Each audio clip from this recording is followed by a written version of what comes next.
Earth is dreaming us into a new way of seeing. Have you ever felt like the world was just entirely falling apart, only to realize later that it might have actually been rearranging itself? That right in the middle of profound heartbreak, absolute chaos, and global disruption, there's this hidden invitation to find a completely new way to exist?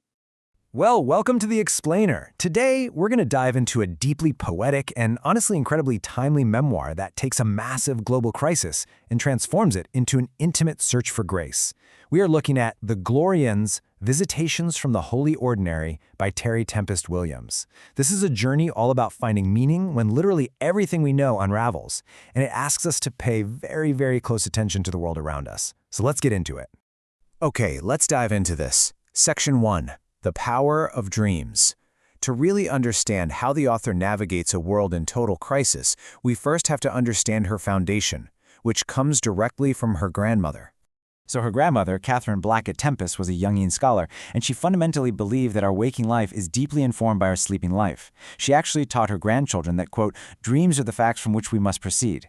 She believed that whatever is revealed to us in the act of dreaming is directly tied to the divine. She'd even ask her grandkids things like, did God speak to you last night? To her, dreams weren't just, random neurological static. They were meant to be interrogated. Why? Because they act as this bridge between our deeply personal experiences and the universal human condition. And her grandmother actually had a pretty strict protocol for doing this, which perfectly sets the lens for how we're going to interpret the events unfolding in this explainer. Here's her playbook. First, you interrogate every single symbol using a dictionary of symbols. Then, you look for multiple layers of meaning, understanding that a symbol completely changes based on your gender, your race, or even your landscape. After that, you connect those symbols to your own personal memories through free association. And finally, the ultimate takeaway. You realize that what is most personal is actually the most universal. The idea is if you feel something deeply, chances are someone else out there does too. Which brings us to Section 2, The Great Unraveling. Now, that mystical, deliberate way of looking at the world, it's beautiful, but how does it actually hold up when the world abruptly stops? Let's take a look at the jarring reality of early 2020. We see this rapid, absolutely terrifying escalation. Bam, January 20, the first U.S. COVID-19 case hits. Fast forward to March 9, the author is teaching her last in-person class at Harvard Divinity School, literally warning her students that millions will die. Just 2 days later, March 11, the World Health Organization declares a global pandemic. The author is fleeing Boston in the pitch dark, waiting for a 4 a.m. ride to the airport, armed with nothing but a backpack and a bottle of Purell, just desperate to get back to the Red Rock Desert of Utah. By Friday, March 13, the world is in lockdown. Humanity is sheltering in place. The panic, the sheer anxiety, the wild velocity of this crisis, it was an absolute unraveling of life as we knew it. Now, what's really interesting about this slide is the word unravel itself. The author, now isolated in the arid, quiet beauty of Utah, actually turns to the dictionary to try and understand her own swirling anxiety. We almost always think of unraveling as that second definition right there, to disintegrate, to be destroyed, to fall apart. But look at the third definition, to solve, resolve, work out, to reveal. To unravel is to reveal what has been hidden. So the breakdown is also a breakthrough. The destruction is simultaneously an unveiling.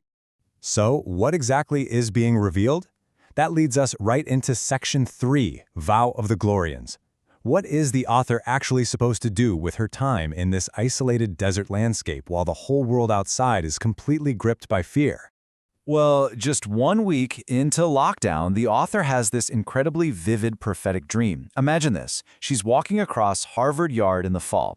She decides to climb this spiral staircase up a red brick tower. But when she reaches the very top, she is totally surprised.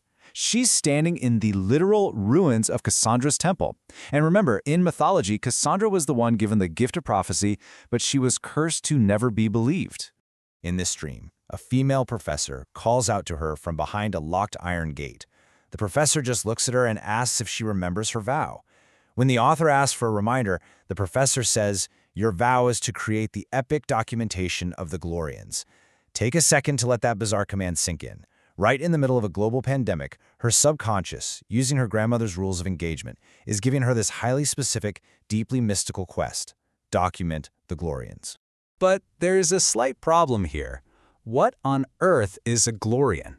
The author wakes up and does what literally any of us would do. She Googles it. And the contrast she finds perfectly captures the total absurdity of this moment in history. In the Kenyan Book of Names, a Glorian means bringing praises and worth. Very beautiful, very mystical, right? But then she checks Urban Dictionary, which defines a Glorian as an excess user of toilet paper in times of crisis. Which is, kind of hilarious, but also deeply grim, especially considering her own son is currently working on the front lines at an Amazon warehouse, loading empty cargo planes full of toilet paper for panicked buyers. She feels like her dream life has totally betrayed her. I mean, she definitely does not want to write an epic documentation about people hoarding household goods. But remember her grandmother's teachings. Nothing is exactly as it appears. You have to interrogate the symbol. And this leads the author into Section 4, Encounters with Grace. This initiates a phase of very slow, very deep observation in the natural world around her. Removed from all the hustle and noise of her academic life, time is no longer measured by a watch. It's measured by the sun, the moon, and the stars. She realizes that the Earth itself is transforming, unraveling, and actively speaking to us if we simply favor our senses and pay close attention. These massive macro-level planetary shifts are actually reflected in tiny, micro-level encounters. For instance, she and her husband are watching a great blue heron fishing along the Dolores River. Now, this specific ecosystem is experiencing a severe megadrought, something not seen in 2,500 years. The water itself is tainted by toxic runoff from abandoned uranium mines. The very threads of planetary health are unraveling because of human consumption. And yet, the heron persists. It spears a rainbow trout and just goes about its life with a perfect mind that has evolved over 1.5 million years. The heron is Grace, persisting right in the middle of a ruined landscape. This deep, quiet connection to the Earth culminates on March 22, 2020.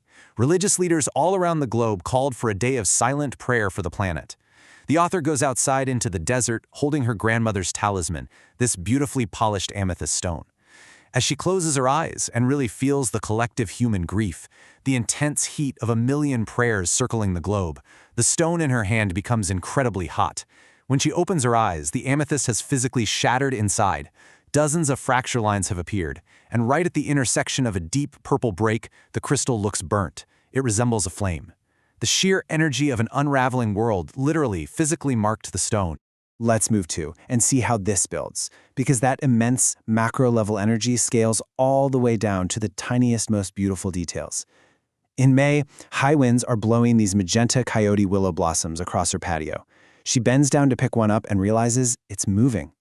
A single ant is carrying this massive blossom like a bright pink sail on a tiny black boat. She watches it for half an hour. It is a literal micro-epic. Whenever the wind threatens to blow this tiny ant over, attendant ants suddenly appear out of nowhere to hold it steady. When there's a huge chasm between stones, other ants step in to ferry it across. It's this profound, stunning display of community, resilience, and beauty right there in the dirt.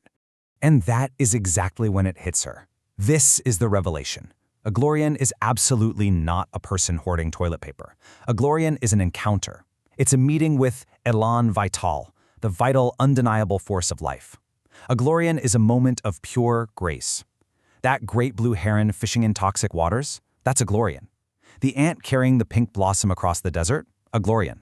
The vow she was given in her dream wasn't some cosmic joke. It was a serious command to witness and document these tiny, persistent moments of grace that hold our broken world together. But how does this actually help us?